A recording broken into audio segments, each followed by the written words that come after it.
Hey, just a quick note at the top of the episode before we get started. As I'm saying this now, I haven't actually recorded it yet, but my back is really killing me tonight. I have been just dosing up on some anti-inflammatories because it's just been hurting me a lot. I say this all because I'm not going to be able to sit up for the entirety of a record like I ordinarily would. I'm going to be reclining in a different chair than usual, and that chair is definitely more noisy than what I'm usually sitting in. I'm going to do my best to edit out chair noise, but it may well happen while I'm in the middle of talking, so just in general, the audio may just be kind of a little crappier than usual, and I apologize and hope that that doesn't interfere with enjoying the episode, which starts now.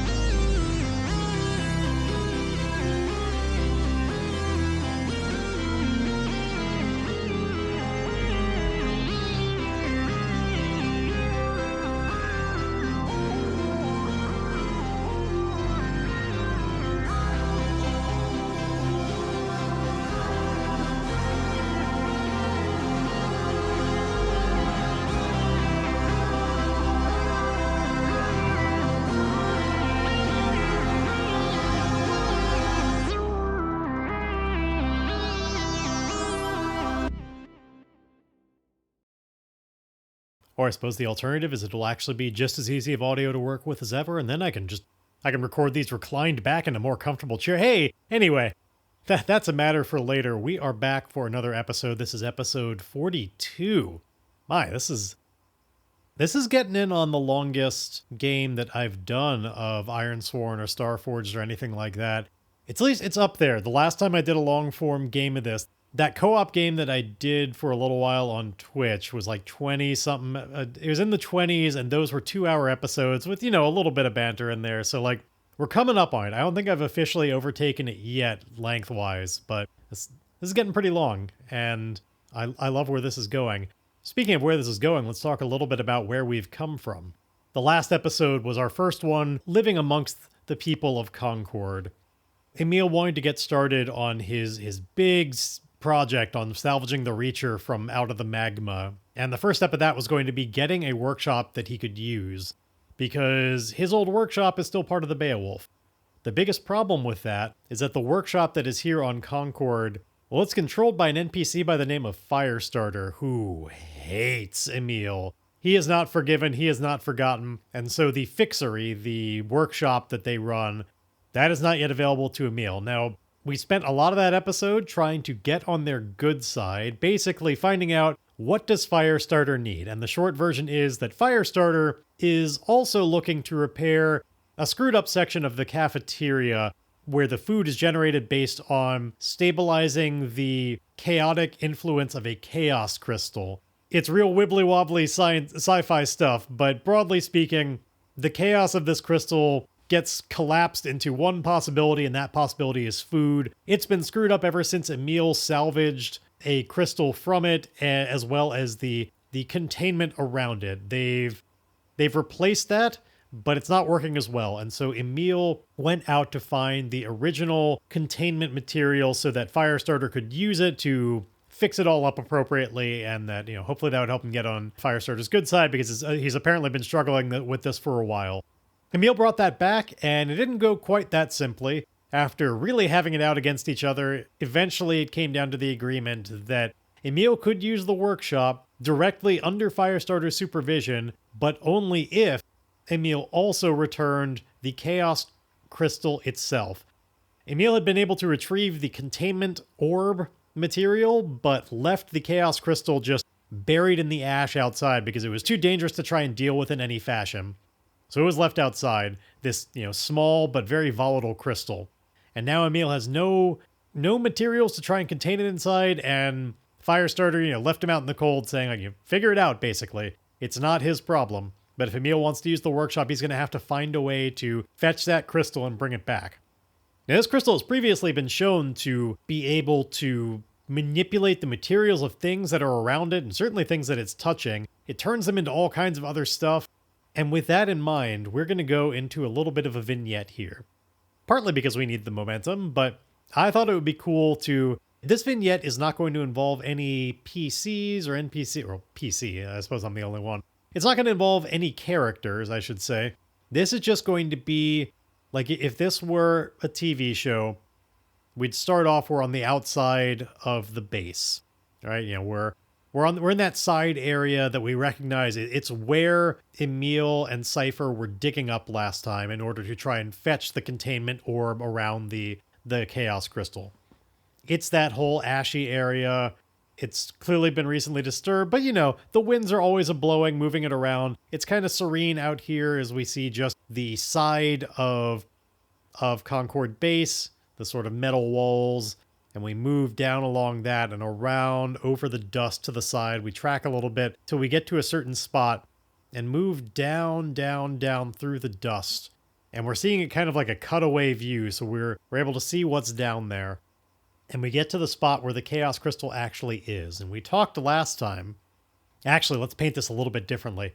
This is like an alternate view, an alternate angle on the last time we were out here. So we see that Emile and Cypher are out here. This is the moment where Emile is indeed taking the shovel and he's like moving it through the ash, pushing something along, moving the crystal in towards the hole that Cypher already pre-dug for him. And you know, we're just seeing the same thing as last time. The crystal falls into the hole, and just like we saw before, as it's exposed to the air, it comes to a kind of life, and Emile very quickly covers it with ash that was ready, buries it so that it can't expose him as he's looking away. He's not exposed to the influence of it. But then rather than continue to follow Emile and Cypher, like would have happened in the footage from last episode, we stay on this spot that's been covered up. And we slowly start shifting down through the ash in a kind of cutaway view so that we can see what's down there. And Emile and Cypher's voices as they are walking away and packing stuff up are getting more and more muffled until we've gotten down to the level of the crystal itself. And we can see it's still sort of lit up with this kind of life and energy. It wants to be reactive. It's been reawakened with its exposure to the atmosphere. And so what I thought would be really cool is I'm going to roll on an oracle to get an idea of like, what's it doing to the ash immediately around it? Setting up a little bit of the stakes of what are we going to find if we're out when we come out here again? If we make it out there, what's the crystal going to have done? And so as I have often done with this crystal, I am going to roll a descriptor and focus to get an idea of how it has manipulated the environment around it. And so we get immersed and outbreak. Well, immersed feels so fitting because we're literally immersed in all the ash right now. Outbreak seems to suggest it kind of like opening that channel back up so it's just fully exposed to the air. Like maybe this thing, almost in a living fashion, where like it's trying to, like it's been woken up enough to want to stay woken up. And it's using its influence to try and open that hole to make sure it can stay active and influential. The first thing we see is it just starts turning all of the ash above it into like a lighter than air gas. And it's like manipulating that upwards and upwards. And it makes this, it kind of reopens the tunnel as all the stuff in the way just turns into this gas that floats out of the way and maintains that connection. So now it's exposed, it's open, it keeps it alive. And the glowing of this tiny little crystal is now pulsing and getting more and more vibrant. Like it started as kind of a dull glow, but it's pulsing a little bit brighter. And then what we see it start doing is through a lot of concentrated energy in this one spot, it's like this one facet of the crystal gets like blindingly bright compared to the others. And then it juts off a budding, like the crystal grows in that direction into a little like weird angle offshoot that extends its body closer and closer to the surface. And we see another, and you know, it's a small crystal and it just buds a little bit. But then we see another facet do the same thing. And every little time it grows just that tiniest little bit. And so we see that this crystal is getting larger and larger. And perhaps as it does so, its influence on the environment may get greater and greater and harder to contain. But I think that's going to do it for just the vignette. So we're going to take our +1 momentum with that and get back to Emile. So Emile has recently been shut down by Firestarter. He knows he's got this grand task ahead of him, and even not being aware of what's going on with the crystal outside, he knows that just trying to handle a chaos crystal like that would be a terrible idea without some kind of containment. You know, perhaps we come in on him doing a little bit of research on his own time. Like he's in his quarters, he's trying to figure out a best approach to this because yeah, he worked with materials available before, but he doesn't really he's not an expert in this field. And so we see him doing research. I would guess that it's just going to be on whatever's local to his computer because I would imagine... Oh, you know what? I was about to say I would imagine that this planet is not connected to the sector net, but that's not true. We know that Valkyrie sent out the message to the Vault Hunters previously to make the hit on Emile. That went out over the sector net, so... Or at least a signal went out until it eventually hit a thing that relayed and made a thing happen on the sector net, but one way or the other, there is a way to reach that. So, yeah, I guess it's probably, like, it's a little bit risky when you do it. It could maybe be traced back, but there is a way to connect to the internet, or sector net, or whatever you want to call it. So Emile he's in his room. We see him just, like, kicked back on his bed, hollow display, kind of up above as he's staring at the ceiling.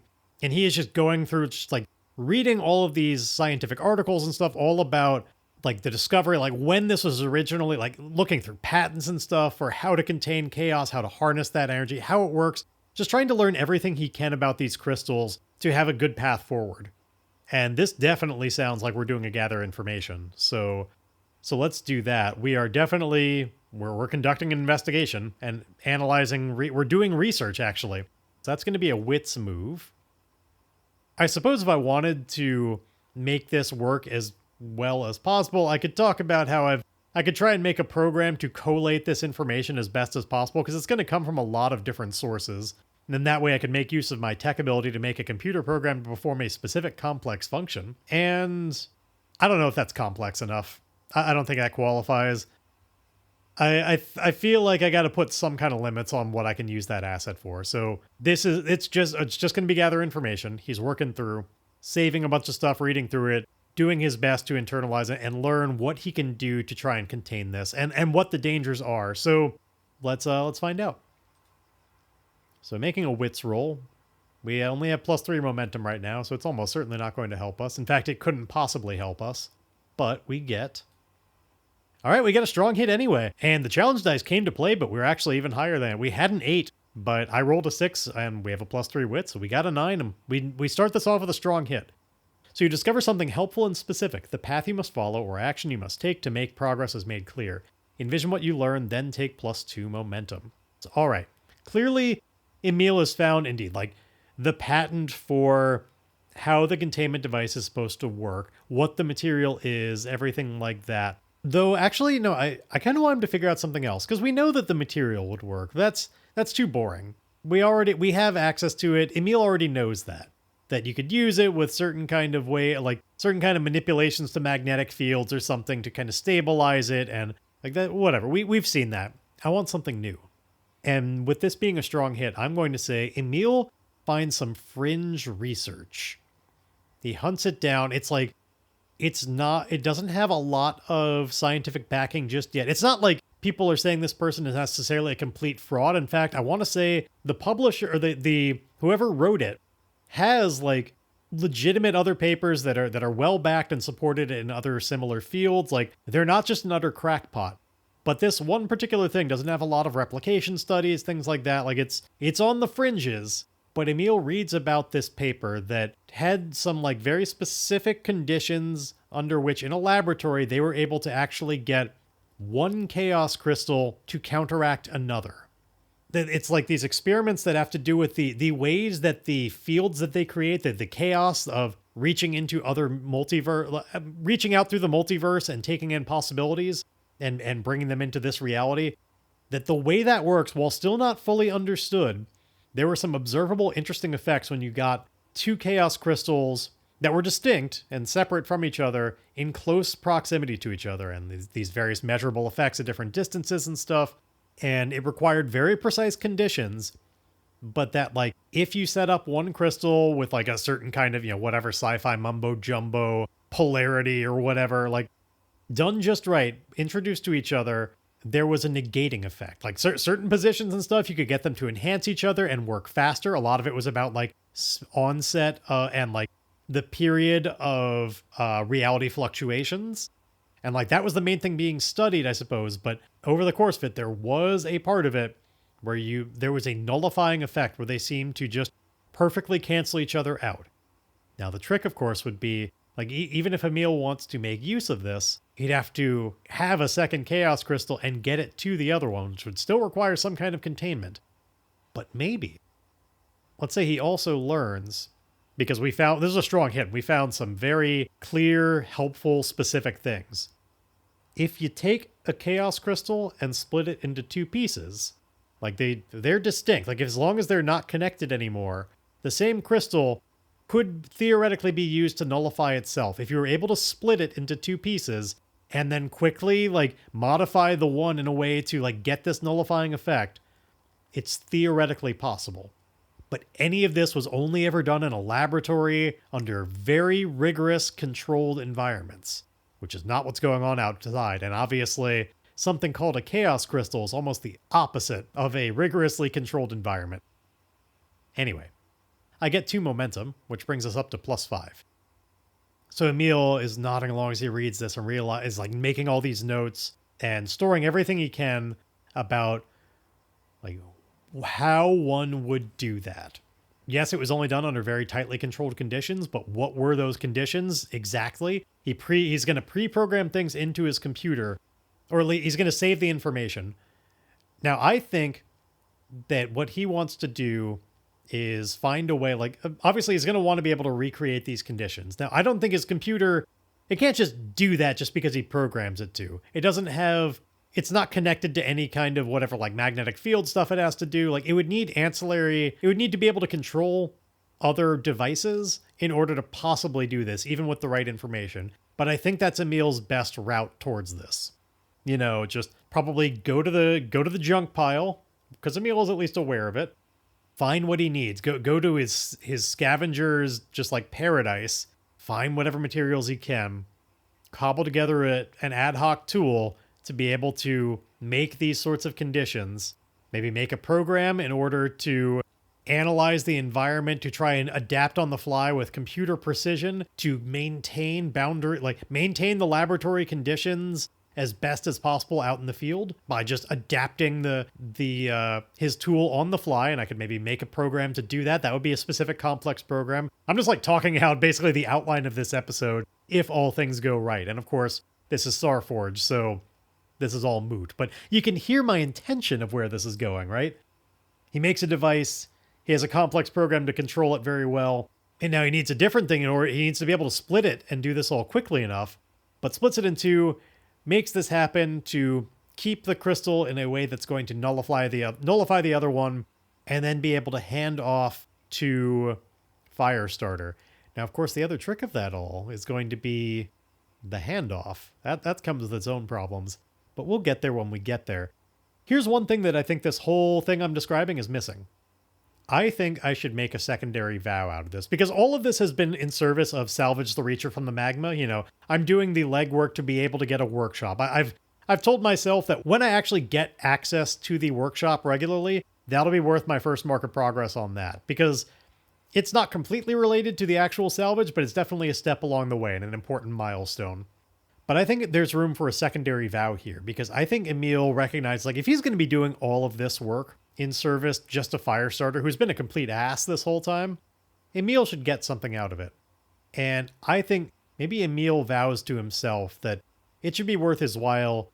He should get access to his own chaos crystal out of this, which, considering this is going to involve splitting it into two pieces, I think this is going to be a dangerous vow.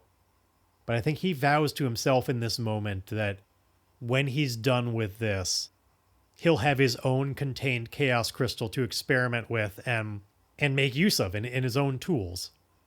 Let's make that vow now. It's dangerous, it's hubristic, it's the exact sort of thing that initially went wrong with him when he was monkeying around with like Tetrahedron and the AI. Like, we're kind of falling back on old ways.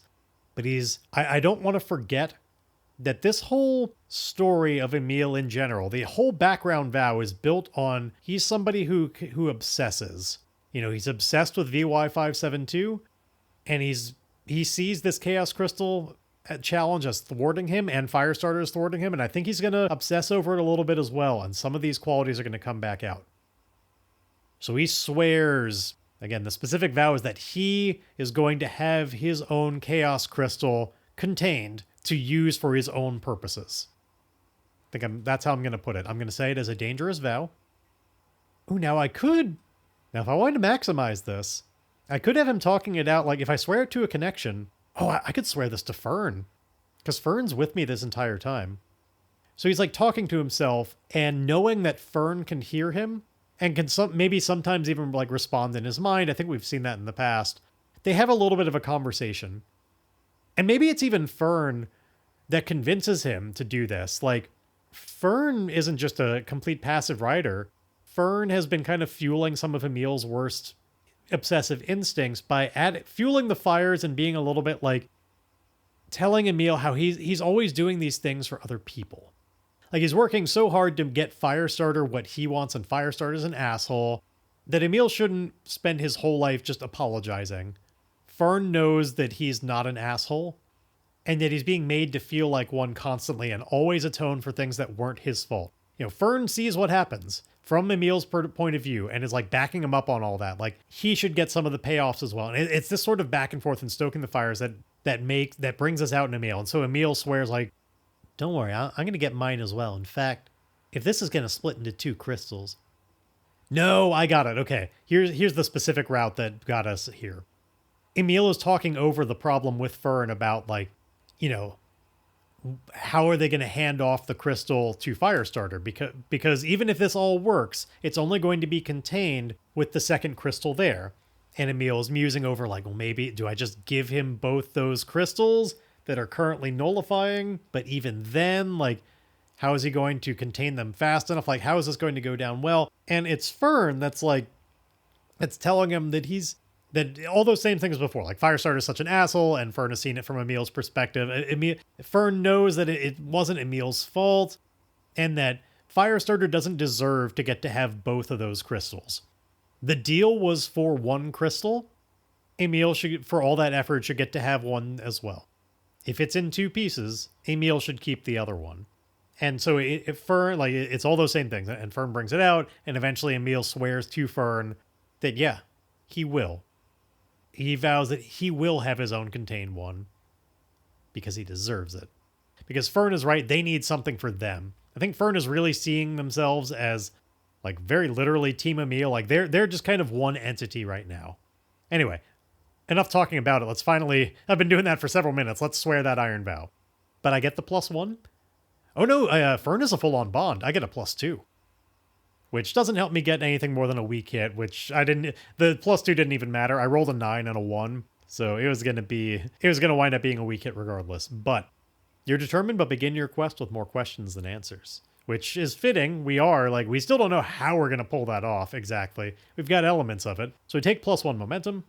We're up to 6 now. And envision what you do to find a path forward.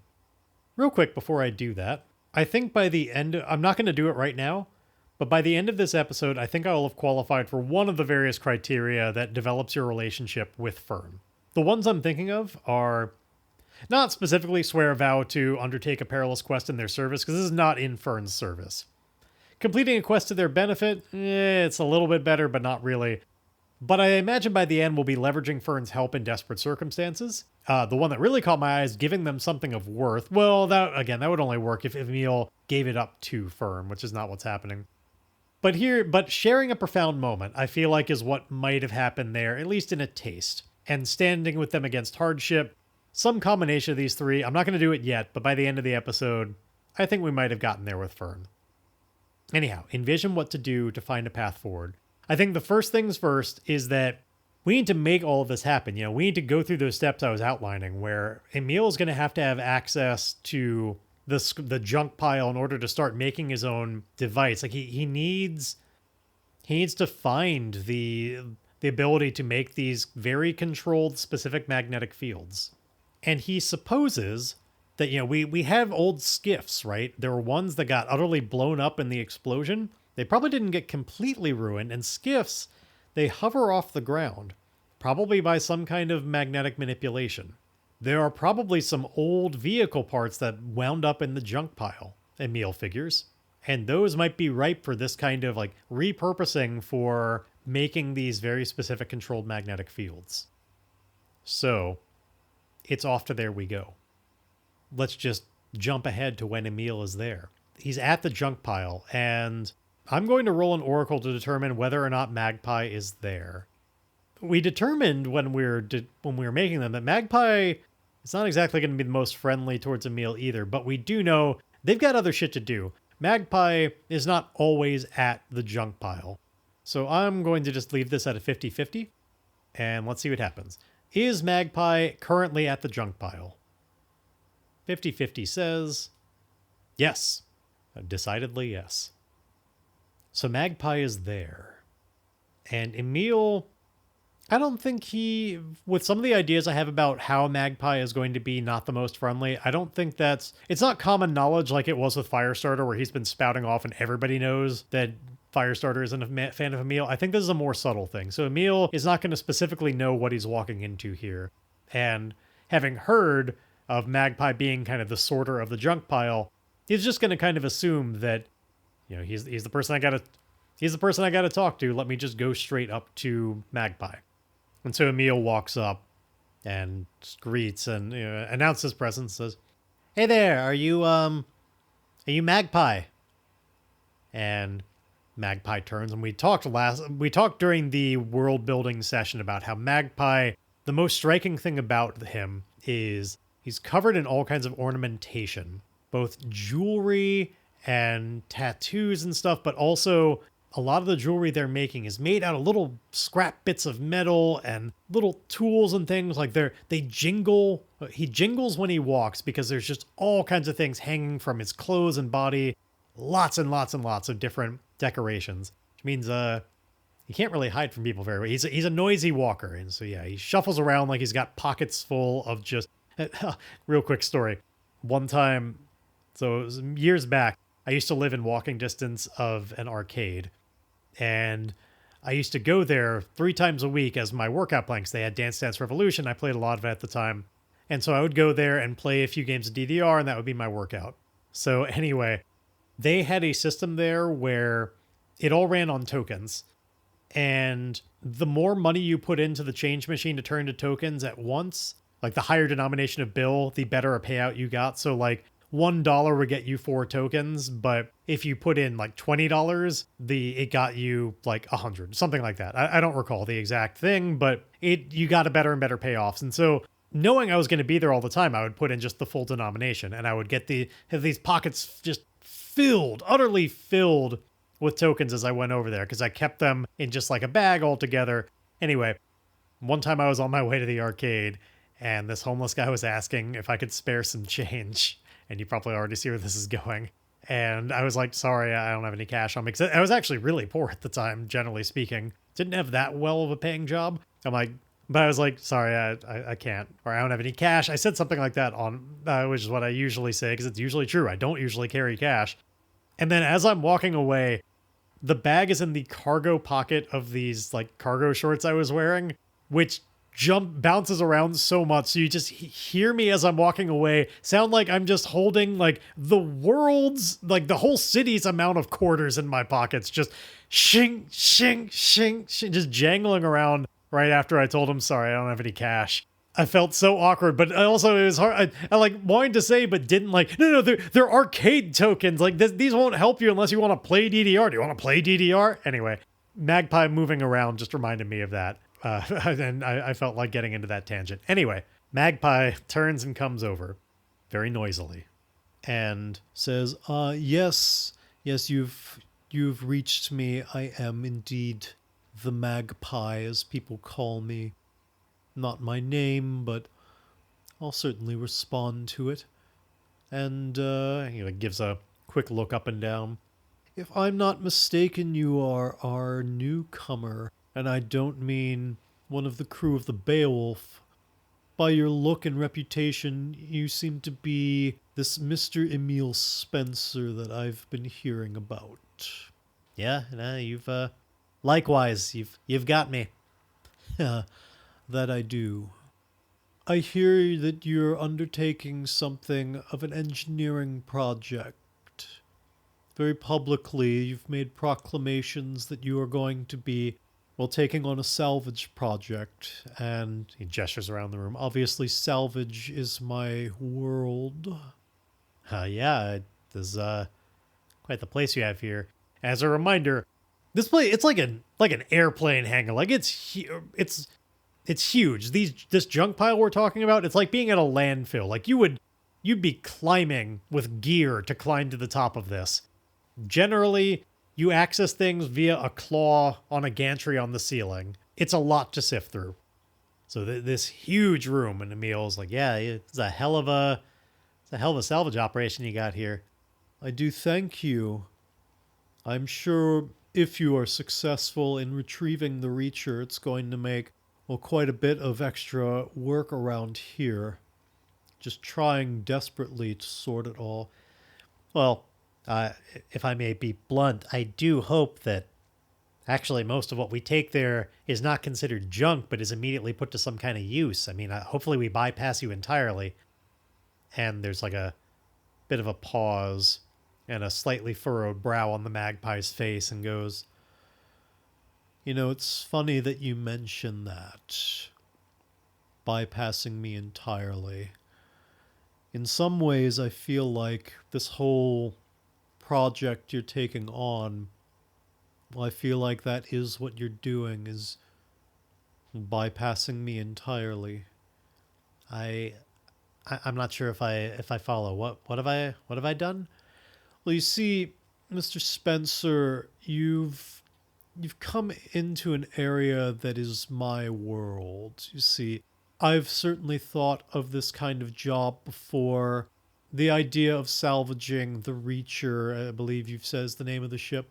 Yes? Yeah, the Reacher. Yes, the idea of salvaging the Reacher, I've had it since it crashed. You know, one salvager to another. You're not breaking new ground here. It had always been my intention to go and do what you're describing, you know, make the tunnels, flow the lava to another place. These are all basic principles, you see. Obvious. And quite frankly, I'm not convinced that you know enough about what you're doing to be the one spearheading this operation. You know, why should it be Emile Spencer and not someone who's been working with salvage, you know, amongst this community this entire time? Why should you be more trusted for it? You sound threatened by my operation. You know, it's not like I told you not to do it. You say you've had this idea. Well, you've also had plenty of time. Why? I've not had plenty of time is the thing. You see, there are lots of things to do around here, and also, as he gestures around to the room, which is definitely in disarray. Like, it's not a very organized pile. Like, everything is with everything else. I'm constantly running behind trying to get this in some kind of an order here. And, you know, perhaps I am assuming, but people like you come in and they want to find something from here. I assume you're here to find something. And Emile admits, yeah, I mean, that is generally why we come here. Yes, well, you don't know the system, and so when you look for things, you move it into a disarray. You don't put things back. I lose progress, and this is a never-ending thing. And if you are to move ahead, I'm only going to get more behind as you add to this, because much as you might say that things aren't going to be junk, salvage involves junk and a place to store. If you don't think it's going to wind up here in my room, you're kidding yourself, Mr. Spencer. It is absolutely going to happen. I'm going to get more behind, and it's things like this that don't allow me to take on these projects, you see. Well, okay.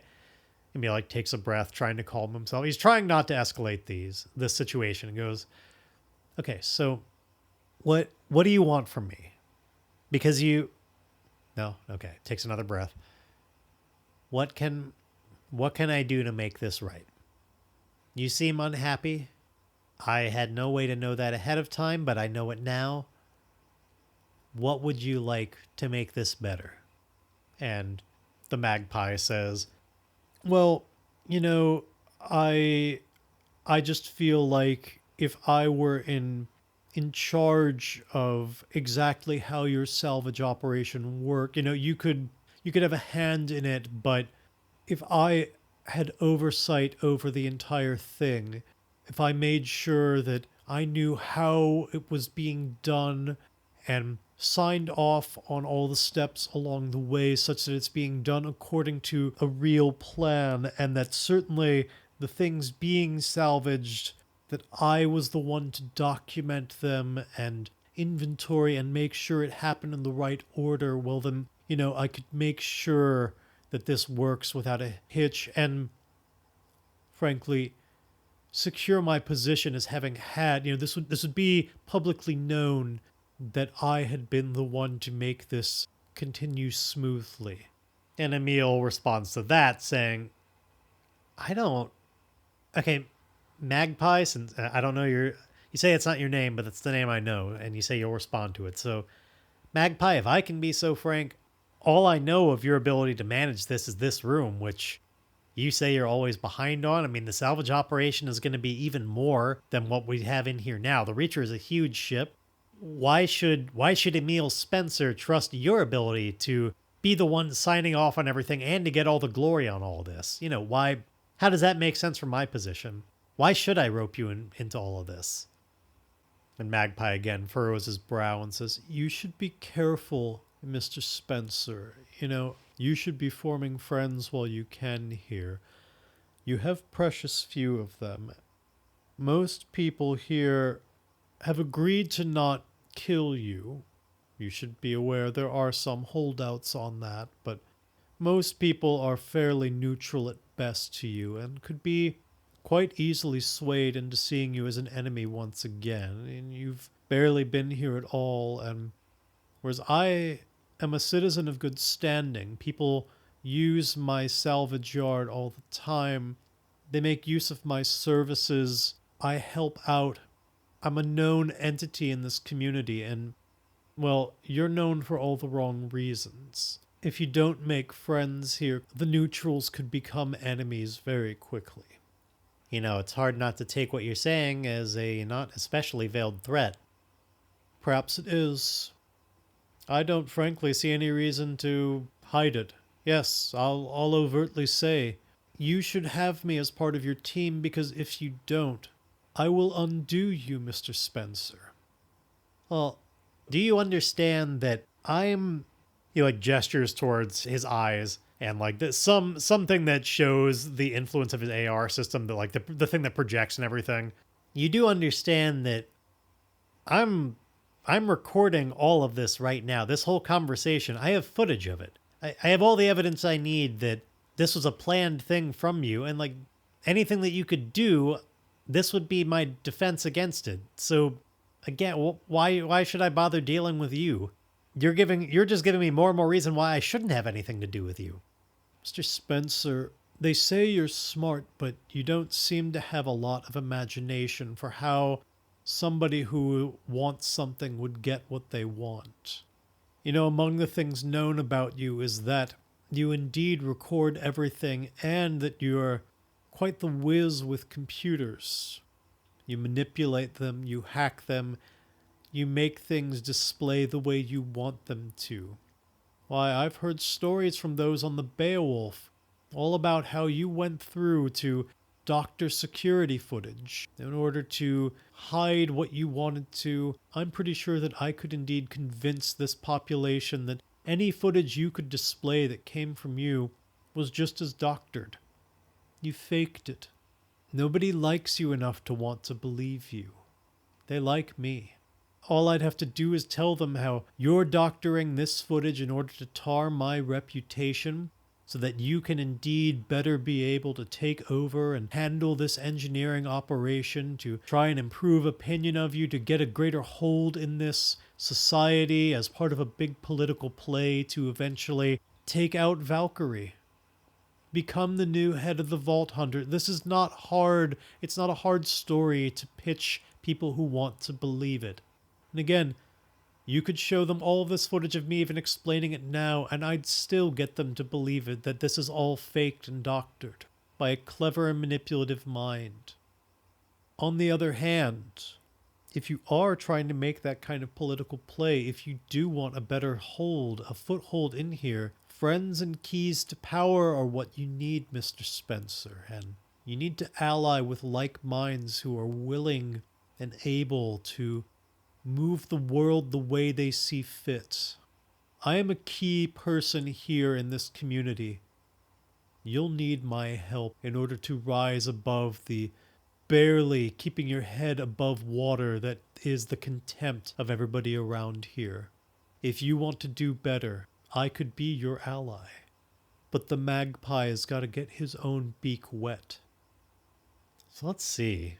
After that whole big just kind of improvised back and forth, I just got really into doing I enjoyed doing both the voices and having that conversation. That really went on for a while. It's almost like Magpie is rolling a compel against Emile. But I feel like to do this, obviously, from Emile's perspective, the kind of subtext of what's going on is Emile wants to be able to make use of this salvage yard. And Magpie is not going to let him do that without repercussions. Like, unless Emile makes these arrangements to have Magpie be just, like, utterly involved from the whole operation engineering-wise. Emile, on the other hand, is trying to convince Magpie that, like, here, let's represent this in the fiction a little bit more. Perhaps Emile is going to say back, like, I do have friends, Magpie, and they are powerful. And with their help and this clever mind, he points to his own head, I think you're overstating your ability to convince everybody that I'm the one who's being so manipulative. I've only really known you for 5 minutes, and I can already see what kind of desperate politician you are. Don't believe for a moment that I'm the only one who sees that. And that the thing that everybody wants to believe is that I'm the asshole here. I'm willing to bet that a lot of people here are pretty primed to believe that you're a slimy piece of shit who feels threatened by my presence. You strike me as a big personality, one who really shows what they're all about. People know. And if you want to litigate this, if you want to try and take me down, don't be so sure that you're the one who's going to win. And so I think this is Emile doing basically a counter compel. And this is definitely with iron. You know, this is threatening. This is inciting.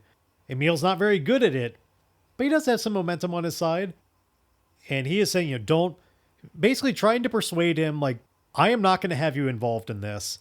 And don't fuck with me.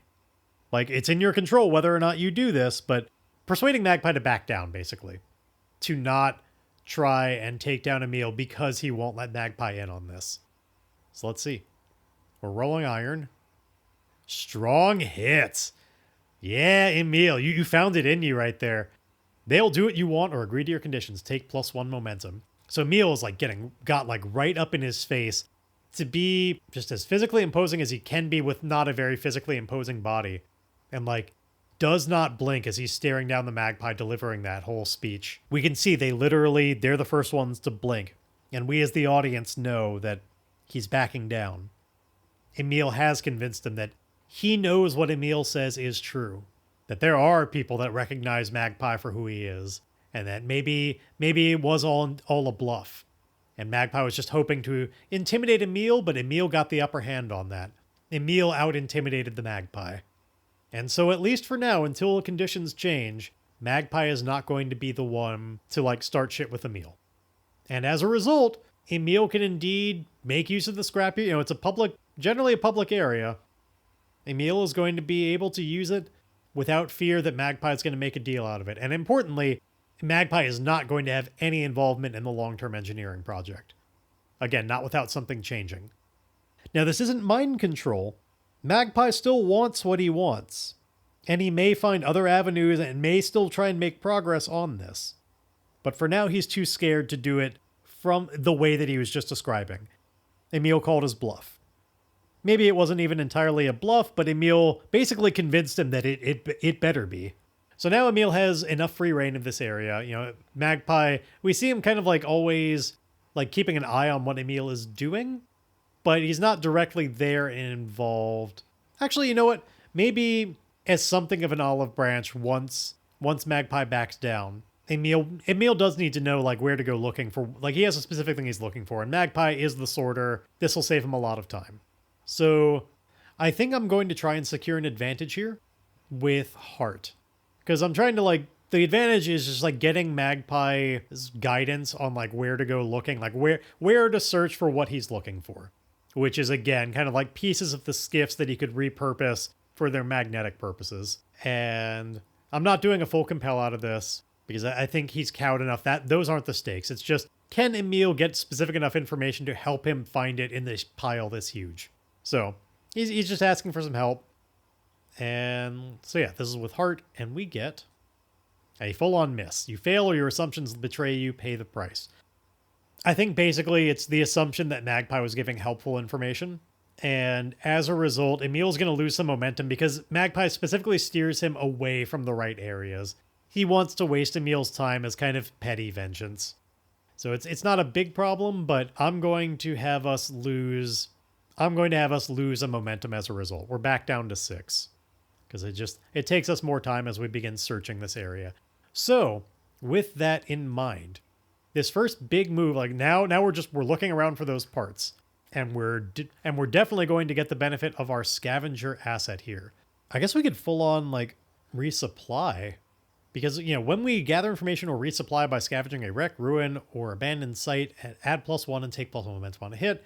On a strong hit with a match, you also find something of unique value, significance, or function. Envision the nature of this discovery. Take +2 momentum and mark 2 ticks on your discovery's legacy track. Yeah, I feel like as long as Emile is taking his time looking for things, he might as well find things that were considered junk that would be useful enough to add to his supply. It makes perfect sense. So yeah, let's roll a resupply move. We already lost momentum for how much time this is taking. We might as well just be saving things of use. So we're gonna roll resupply. No, there's a wits roll because it's scavenge, and we get to add +1 because we're a scavenger. Okay, easy strong hit. Easy strong hit. So let's recall that I get an additional momentum because I'm a scavenger. This was not a strong hit with a match, so we don't find something of unique value. But so on a strong hit, if we're unprepared, which we're not, clear the impact and take +1 supply. Otherwise, take +2 supply. So we can get 2 supply and 1 momentum for being a scavenger. Or if you are in need of a specific item or resource that can reasonably be obtained, you acquire it, take +1 momentum. Really, that was more the actual goal. We were resupplying for a specific thing. So let's do that. So I will get 2 momentum because 1 from scavenger, 1 from the move. So we're up to 8. And importantly, after a little while, Emile does indeed find the parts he's looking for, you know, old sections of blown up skiffs. And let's find out whether or not they're actually working. Oh, I'm going to get my first hit of progress on I will have my own contained chaos crystal. Because I think between the research papers telling us what sort of device we need to make and getting the components that we're going to be able to tweak in order to do that, that's worth the progress. So we get our first hit on that. Okay, now here's a really important thing. The question is when it got blown up, is this part still working? Like, obviously, it's not all connected to a working vehicle anymore, but is this damaged? Like, will it need repair before we can even begin to repurpose it? And I am going to ask the Oracle on that. So let's say unlikely, because it was in a big-ass explosion. Is this thing still operational? It was in a big-ass explosion, and it was put in a junk pile. So unlikely that it's still just working as is. And we get no. And that was a very, very strong no. So Emile, he gets this out of here. He takes it back. It's various sections. It's from like a few different vehicles. He gets some of these like little mag discs that are, cracked in places and stuff. They've got spots that can be connected to power and arranged in a certain way. Whatever. I don't know exactly how it all works, but these electromagnet kind of devices. Emile gets a big one of these, and I think they're honestly, like, they might be bigger than is easy to just transport around. Like, these things had to lift vehicles, and there may be a number of them. So actually, 50-50. Is this thing carryable by just Emile alone? No, it is not. This thing is huge. Emile can't just physically carry it. He might need help getting it out of here. Although, Fern is certainly a master metal manipulator. If Fern came out, we could use their own magnetism to just carry this along. Because Fern has been shown to be really strong with that effect. Yeah, I think that would work. The problem is Fern would have to come out to do it. I don't think it's something that Fern can do from inside of Emile. So Emile recognizes, like, it's too much for him. He can't move it, and says, Fern, do you think you could move it? Like, could you come out and bring it along with us? I don't really like the idea of Magpie just kind of watching over my shoulder the whole time. He gives me the creeps. I don't really want to just work here in this room. Could you help me out? And even though Fern is a Bond, I think Fern is really comfortable just, like, being inside, like, cocooned inside of Emile, safe from everybody else and getting nutrients. I think this is going to require a compel. So it's just a heart roll, and we get strong hit easily enough. Challenge dice didn't even try. They'll do what you want. So we take one more momentum. We're up to 9. So Fern indeed doesn't want it, like, says back to Emile inside his head, like, I can see that that's the best path forward, and I trust that you will do everything in your power to make sure that I am not mistreated when exposed like this. And so, you know, going in and out, it's always at least a little bit gruesome and body horror-y, but just coming out of Emile's nostrils and throat, this thick, viscous fluid comes out, looking way healthier than last time. Fern has gotten way more nourished. The vibrancy is back. Spills out of Emile. It's a terrible moment, but it does pass. And yeah, we're going to try and get this back to the room. This is going to be a face danger with Iron. This is all just about strength, endurance, aggression, all that. But importantly, Fern is helping us. Fern is a metal manipulator, which means we're going to get a +1 on this. And we have 9 momentum, so let's see how we do. As the two of them bring this back to Emile's room, we get miss with a double 9 match, which means I can't make momentum change anything. On a miss, you fail or momentary success is undermined by a dire turn of events. I feel like this has got to be, like, if it's a double 9 dire events, I think Fern was certainly trying to move this big magnetic disc, right? And thinking that it was going to require a lot of power. It was very heavy. Fern tried to lift it and move it with a lot of power. And, you know, we're in a big junk pile with a lot of magnetic things. I think that pile is going to collapse in like an avalanche that buries Emile inside and is definitely going to cause some harm. Quite a bit of harm. Really heavy stuff on there. I feel like that's worthy. Like, all of that falling on Emile at once, that's probably worthy of 3 harm. You know, he's not in any kind of armor or anything like that. Our health is only 2. So I'm going to go down to 0 and lose 1 momentum. And then I'm definitely going to try, we need to make our suffer move. The stack shifts, it buries Emile inside. I think Fern is amorphous enough that it's not immediately a concern for them. They just kind of like fill up whatever gap is there, but Emile could be just utterly crushed. Hopefully it fell in a way that it mostly wasn't literally on top of him, but you know, everything kind of wedged against each other just right. But he certainly gets hurt in the process. So endure harm. Let's see what we get. Glad we have 8 momentum right now. Well, I get a 10. There's a 10 and an 8 on the challenge dice. It's a miss. I could turn it into a weak hit if I burn. Oh, no, I can't. My momentum is 8. I can't turn that into a weak hit. So it's worse than you thought. Suffer an additional -1 health or lose momentum -2. If your health is 0, you must also mark wounded or permanently harmed or roll on the table below. Well, I'm going to take the -1 health, which turns into -1 momentum. So our momentum goes down to 7, and we are definitely wounded. I'm just reminding myself what kind of stuff is on the table. Do I want to risk it? 10% chance that it's mortal harm. 10% chance that I'm dying. 15% chance that I'm unconscious, but I'll come back within an hour or 2. 15% chance that I am reeling and fighting to stay conscious if I engage in any vigorous activity before taking a breather. I roll on the table again. And a 50% chance that I'm just fine. How badly do I don't think that it's worth the risk just to avoid just to avoid being wounded. I've been wounded before. It's not like this is permanently harmed. Let's get the wound. It makes sense in the narrative anyway. I should be wounded from a thing like this. I mean, geez. So we are wounded. And I think pinned right now. We can't get out of this on our own. But we do still have Fern there to help. And again, Fern shouldn't have really been all that harmed by it just based on their amorphous form. So I think reasonably the next thing that would happen, Emile is calling out to Fern to plead, as best he can. I don't think he can call out all that well because like his chest is being like too compressed. He can't shout very well. It's awful in here.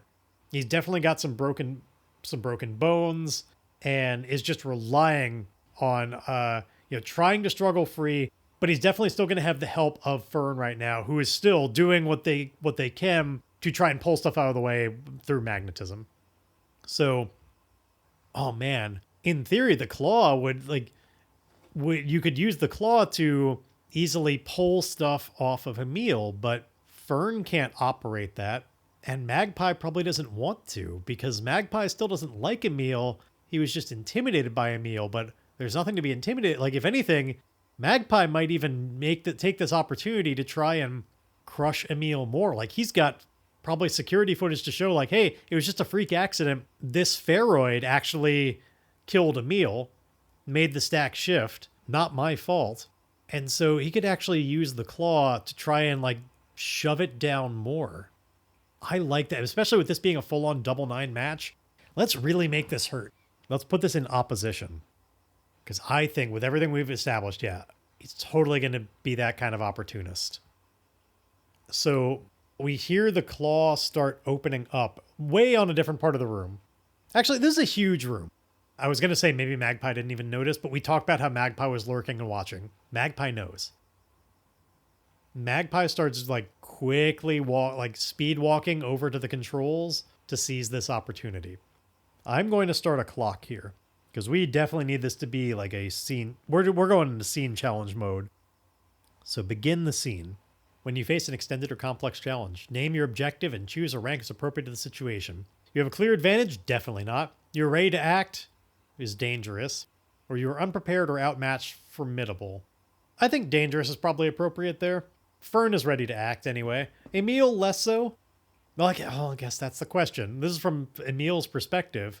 But again, with Fern as a bond, I think the two of them collectively are not outmatched. I'm going to keep this dangerous. So let's make that the goal of this is to escape the stack. Free Emile from the collapsed pile. This is a dangerous track, and it has a 4-segment clock on it.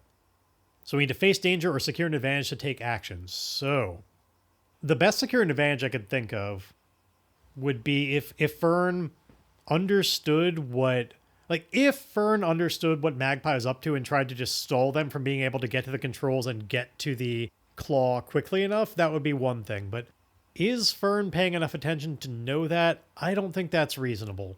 So I think really this would just be going straight into the face danger to start trying to pull stuff aside, clear a path for Emile to be able to move out. So this is just a face danger with iron with the +1 of Fern helping. It's basically what we just failed at, getting that double 9 match, but hopefully it goes better this time. And we still have 7 momentum. So anyway, iron with a +1 because Fern is helping. Okay, we get a weak hit. And I can't improve it because the die that was above us was a 10. You're successful and mark progress, but also encounter a complication or setback, envision what occurs, and fill a clock segment. I think that one's really easy. That's just that, indeed, we hear the sound of the claw moving over, and we start getting an impression of this is what the plan is. The claw isn't coming over yet, but it's powered online. And Fern notices, looking all the way across the room, that Magpie has gone over to that. Now, maybe Fern doesn't know. Fern might still not be thinking clearly enough to recognize, this isn't a claw to help. And I guess really they don't even know. We, the audience, know, but Fern doesn't have reason to know for sure that's what's happening. But the claw is powered up, and so we know the clock is filled in by 1 segment. There is less time to try and get ahead and get Emile out before the claw just takes advantage of the situation and crushes down on the pile more to just pulp him. But There is some success. So some amount of what's there is moved out of the way, freeing, and like it shifts enough that Emile can maybe even start moving around a little bit. Part of the problem is that Fern doesn't know exactly where Emile is. Kind of lost track in the shifting pile, and the like where Emile was even moved a little bit with this avalanche. Emile needs to help Fern know where to go. Because Fern's cleared out a section, but it's not directly on top of Emile. So I need to secure an advantage here, as Emile's going to try desperately to just like get himself heard so that Fern can find him and move over to the right spot. Honestly, I think that would also be an iron roll, because it's resisting how much he like it moved. The stack moved enough to not be just like utterly crushing his chest, and he can get a breath, but it still really hurts. Like he's got some broken ribs and stuff. I think it's the endurance to be able to still scream loud enough to make his presence known, even despite this. Though I suppose, we could, no, let's be smarter about this. Emile has just enough movement to, he can kind of move his hand a little bit and start trying to manipulate his computer.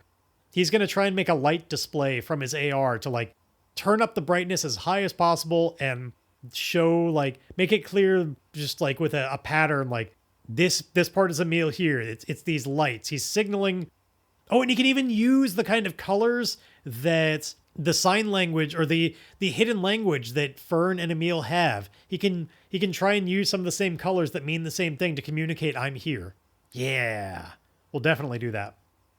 Again, I don't think this is complicated enough to qualify for my like making a complex specific program, but we are going to get to use wits as we secure an advantage to try and signal where we are. Sadly, even though Fern is helping me with our own secret language and everything, that's not one of the things that that's not Fern's role. We don't get a +1 from that. But still, we get to do a wits roll instead of iron, which sounds good to me. And we get, oh, it's still a miss. You fail, your assumptions betray you. Fill a clock segment and pay the price. It's not a miss with a match, so we don't have to fill 2 clock segments, but still. So the assumption that betrays us is that the computer is still working. Emile is doing all the gestures, and like, the computer is on the fritz. It's going to need its own... The pay the price on this is not only does it not work, but Emile's going to have to repair his computer before it can do anything. It got too crushed in all this, which we now learn. So he can't actually make the display. And Emile wastes time as Fern is searching in the wrong area. Emile doesn't know what's... Maybe this is when Emile starts actually hearing the claw moving over. And Emile is a smart guy. He puts together like, wait, no. He knows that this would be the opportunity that Magpie is waiting for. He's a political shitheel. Emile puts it all together and knows they are running out of time. And so he can't be... When the thing doesn't work, he needs to start trying from his end desperately to free himself from here. And he is going to face danger. I'm going to do it with edge instead of iron, as from the inside, Emile is trying to just like... Because things have freed a little bit, he's trying to navigate to get closer towards the top by just like squeezing between things rather than directly lifting.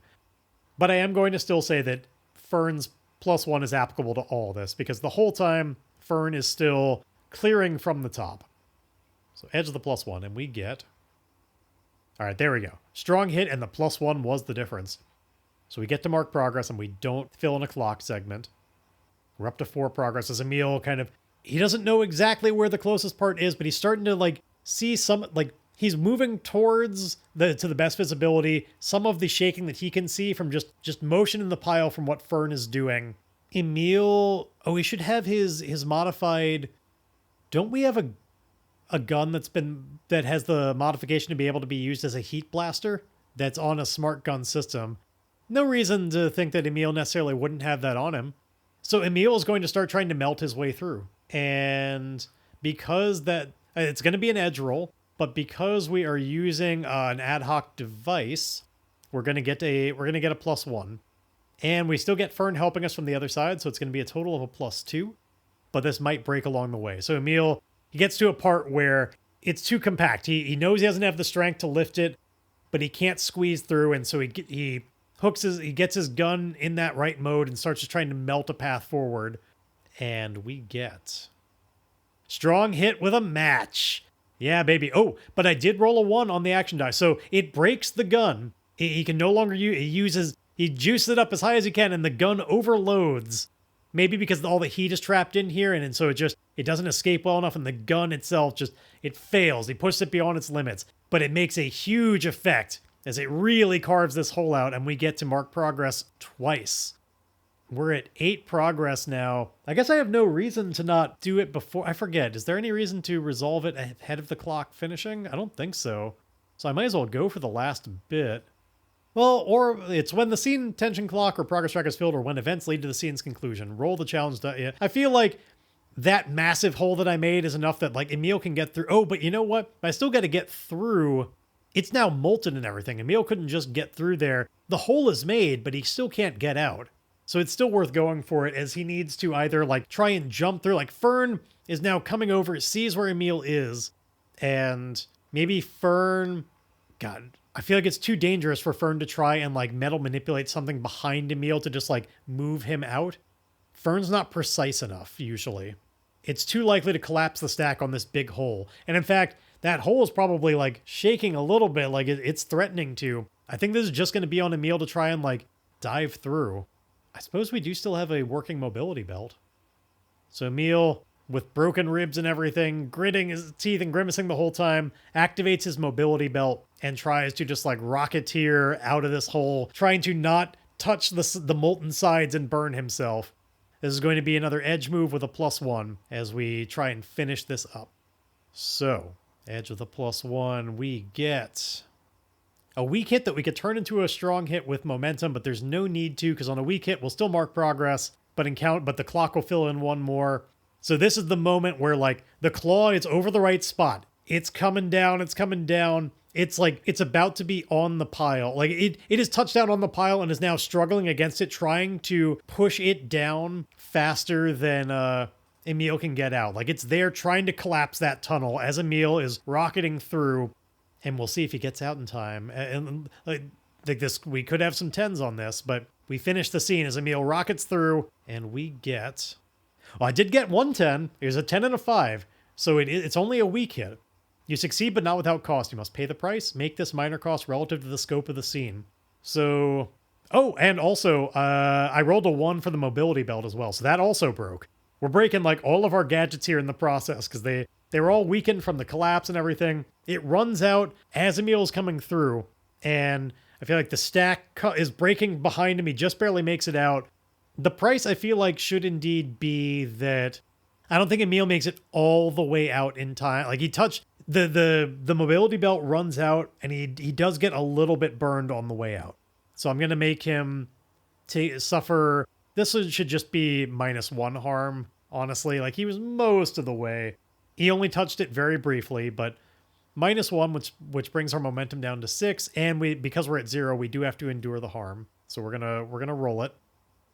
All right, we got a weak hit, which, because we're wounded, just means nothing. So our momentum went down a little bit. We got a little bit burned, and Emile, but it's not as bad as the wounds Emile has already suffered. Importantly, Emile knows. Like, there's this tense moment as Emile is there, they're clutching his broken ribs, barely having clawed his way out of there, sliding, like, standing on what remains of the junk pile, and he looks up, and his eyes lock with Magpie. And they share this glance as there's this understanding between the two of them that Magpie is an opportunist. If Emile gives Magpie that kind of just easy opportunity, he's going to take it. But the whole of that understanding is also Magpie can be bought. There's almost this kind of, like, head cocked to the side and a little bit of a shrug of just, like, from Magpie, kind of commemorating, like, it doesn't have to be this way. But right now, this is the way it is. And then Magpie walks away. Because I feel like this was all done via a remote control that was wireless and everything, so Magpie is near enough by. But turns his back on Emile and walks away. And Emile is clutching his ribs and terrible amount of pain, is thanking Fern for the help, but says, God, I hear this place has some kind of infirmary. You think you could help me get there? And so it looks like Emile is going to have to get some amount of just first aid before he can move on. And that still won't solve the problem of getting this heavy magnetic disc out of here. They're going to need a way to do that. but how Emile is going to get that disc out of here, and whether from there he's going to actually be able to use it to contain the Chaos Crystal, well, those are questions for next time. Alright, I'm going to make this one quick because, again, my back isn't exactly in the best mood right now. Just a quick little note before we head out of here that I did indeed develop my relationship with Fern as a result of definitely facing some hardship with Fern this episode. We figured that was going to be the case, and, well, it sure was. So I wound up rolling that, and it just gave me 2 momentum back. So my momentum will be 2 higher next time than you remember. That's about it. I'm getting out of here, so just play me out, music.